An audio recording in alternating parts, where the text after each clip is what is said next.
report. The Commission's proposal on tourism statistics has given us a good opportunity to revise the existing legal framework on the collection of statistical data on tourism in Europe, especially relevant at this time when all eyes are on developing a strategy for European tourism policy on the back of the new EU competences in this field. Updating our tourism statistics database can in turn play an important role in giving policymakers a good basis for implementing successful tourism policies. For this reason, the approach that I took, supported by our shadows in formulating Parliament's position, was to strongly support the aim of improving the completeness, relevance and comparability of the statistics on offer in this field. On the one hand, bringing the statistics more up to date with new trends in the tourism sector to reflect, for instance, the increase in internet bookings and short stay trips.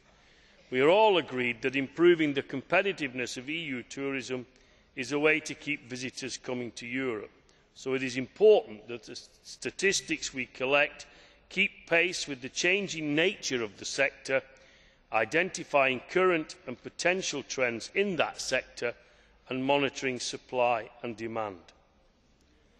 In the way the statistics collected can be a useful tool for supporting the decision maker in the tourism industry.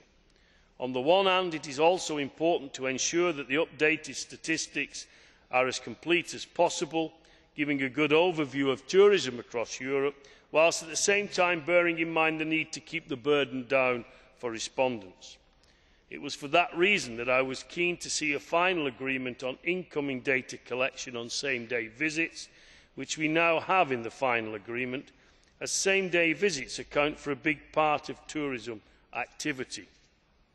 Parliament also pushed for the regulation to cover areas of data collection which until now have not been thought of as relevant for tourism statistics, but they felt needed to be included as part of the recognition of tourism's important social, economic as well as environmental impact.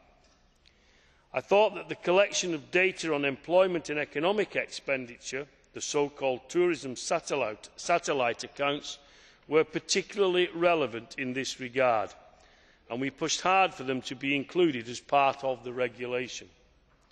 The final agreement with Council now includes a provision on drawing up pilot studies that will enable Member States to show the effects of tourism on the economy and on employment, which I hope will contribute to a better understanding of the true size and value of our tourism industry.